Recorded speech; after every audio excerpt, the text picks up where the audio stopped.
The great Jerry Reynolds. Did you have a good birthday, Jer? Well, there's no bad birthdays when you pass 80. That is true. I mean, it's all positive. So, yeah, I just, the scary part to me is, do I have to live another 81 years to see the Kings contend for a championship? Oh, my goodness. Wow. That's a lot of pressure right there. Wow. Do you have, I know it's hard to make sense of this. Man. It's all swirling around, and you've been involved in it every which way. Do you have any thoughts as to what we are hearing about a De'Aaron Fox trade to the San Antonio Spurs potentially? Well,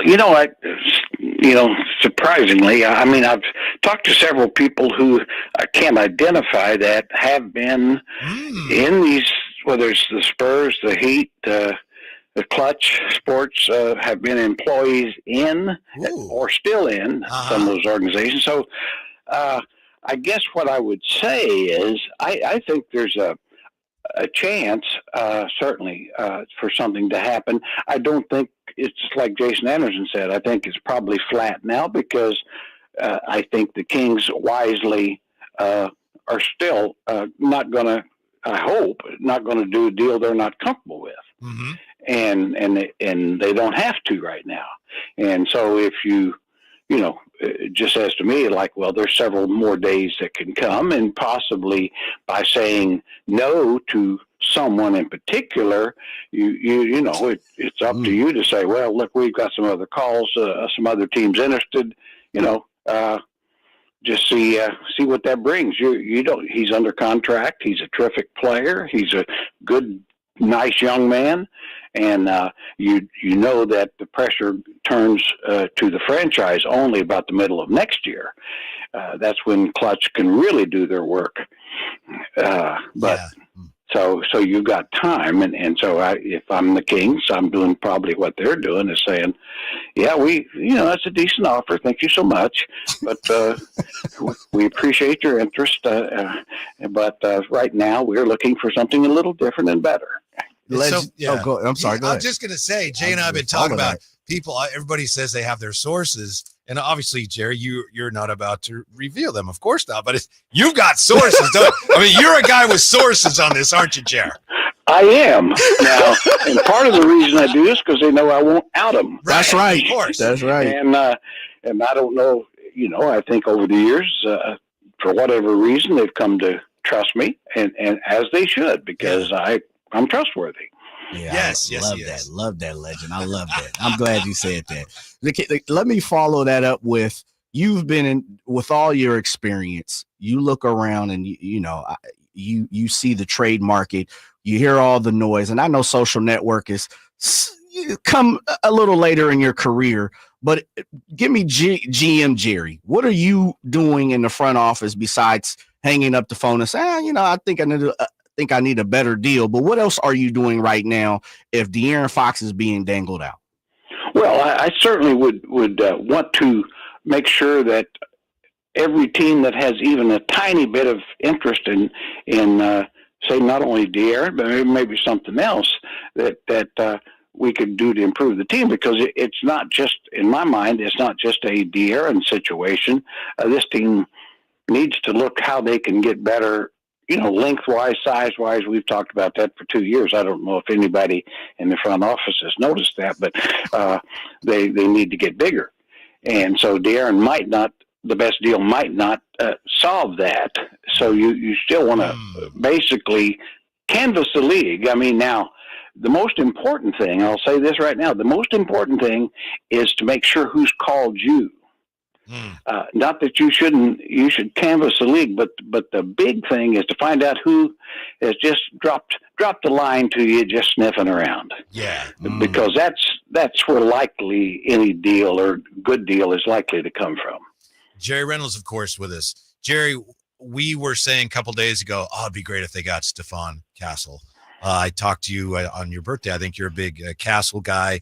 I'm skeptical as to whether he'd be available. Windhorst today on ESPN said it doesn't appear likely he'd be available. Do you have any thoughts or information on how likely the Spurs are to even make Stephon Castle available at this point? I really don't think he's going to be available.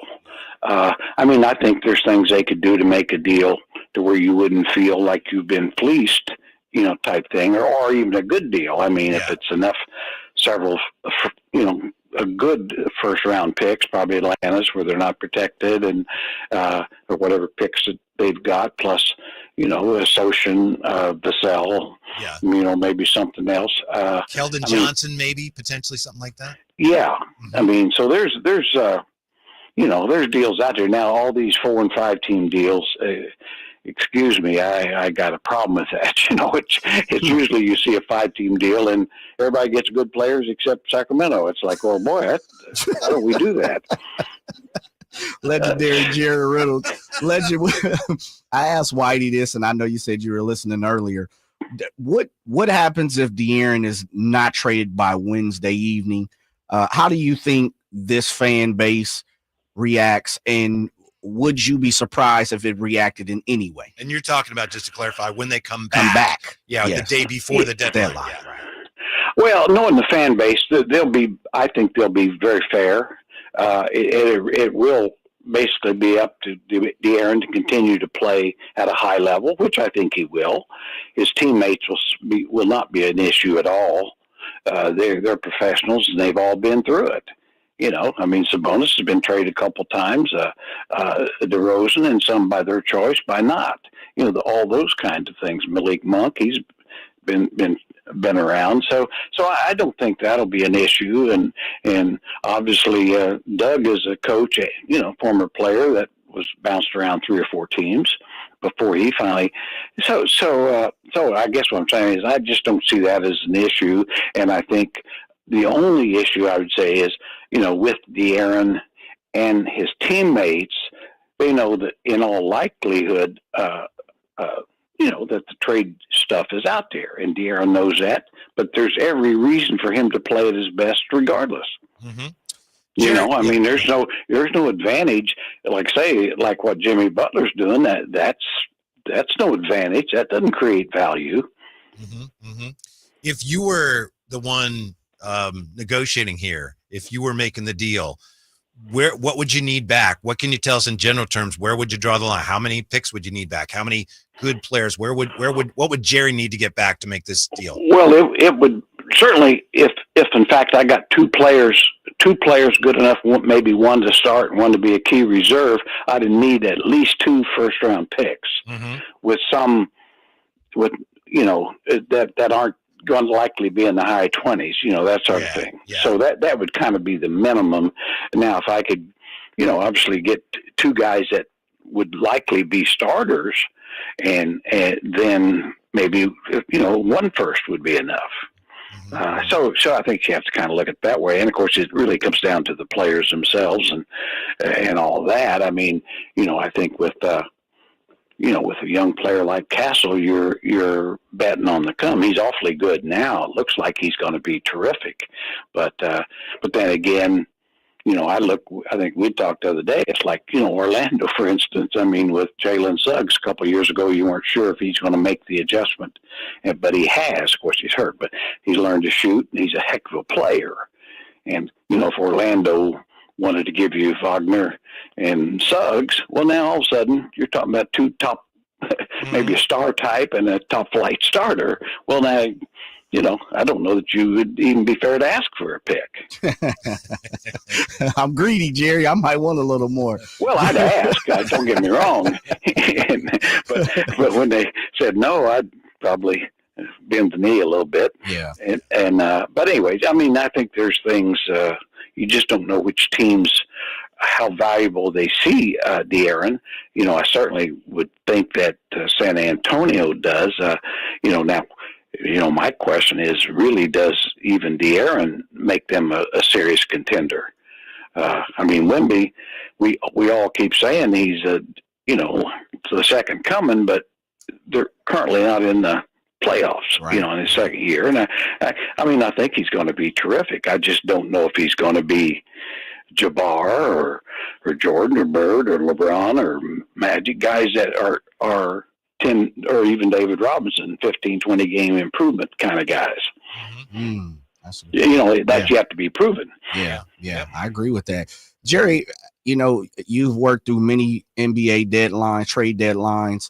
I can't think of one off the top of my head, but I'm pretty sure there is one. Could you take me back where you had to kind of, I want to say console, for a lack of a better word, console a player whose name was, being thrown out there in trade rumors, but was not traded, and then past the trade deadline, they were still on this team here, and you had to go and talk to them or have a conversation? Has that happened?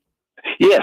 It happened with Lionel Simmons, because there was rumors, and we didn't let it out, but that he was going to be part of a trade to Indiana for Detlef Schrempf.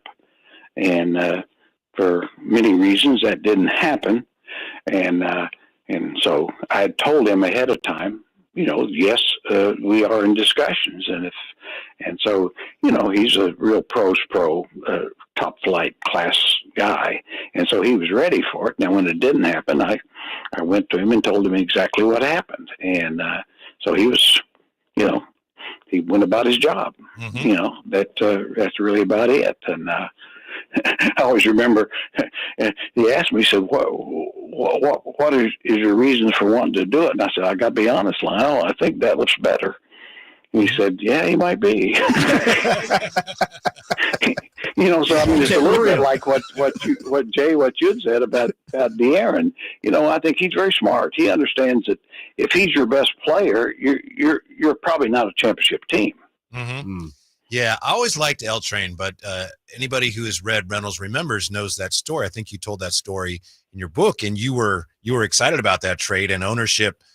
Nixed it, it was a case of money. They said, well, he had a year left, and they said, well, if we trade for him, he's going to want a lot of money.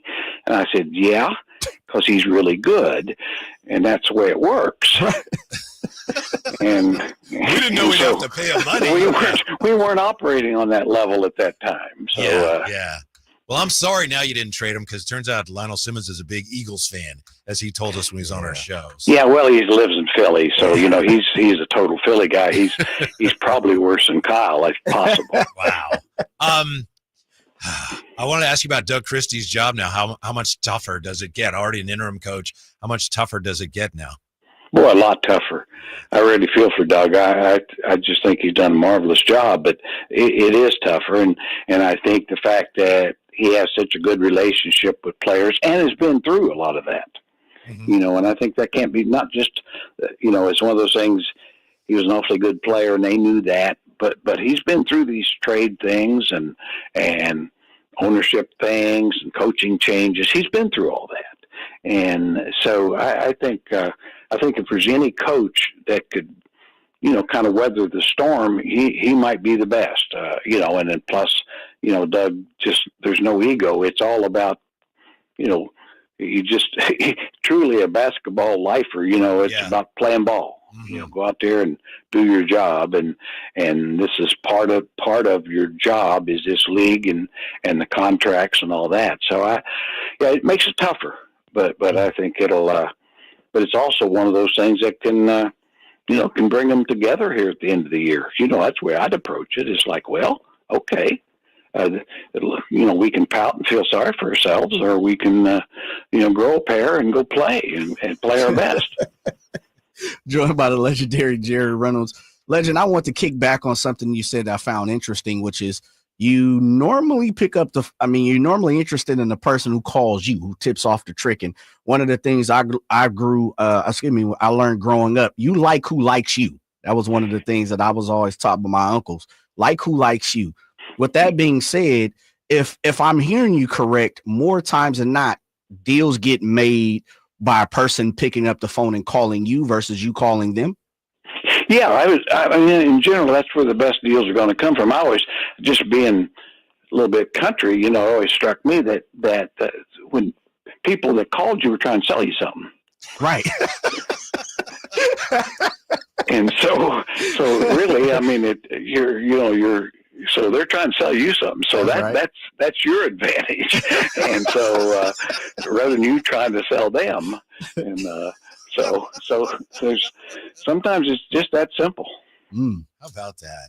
Like Jerry, thank you. I'm glad you're having a great week. Again, belated happy birthday. And thanks for the insight. I'm sure there's going to be a lot more to come on this. And we look forward to your insight in that as well. Well, I'll try to bring some insight to you. By the way, I got to tell you before I go, I was on my treadmill listening to you guys, and you were very entertaining. Certainly, slightly more than the treadmill. So I'll just give you the How about that? We'll take it, Jerry. It must have been the rain today that kept you inside. Yes, it did. Okay. And listen, Right. yeah, just before you go, Jerry, thanks again for coming in last week. You talked about entertaining. That was so much fun. Yeah. It's one of my favorite shows we've ever done. So thanks for coming in last week. Well, I sure enjoyed it. It was a lot of fun. And, I'm looking for Jay, and I guess he was, not ready to work that day. No. I was, I was getting ready to sit on out. All right. See you guys. See you there. Jerry Reynolds. Thank you. Jerry Reynolds. Very interesting, Jay. Yeah. When we come right back, tell you why the commissioner of the NBA should be impeached.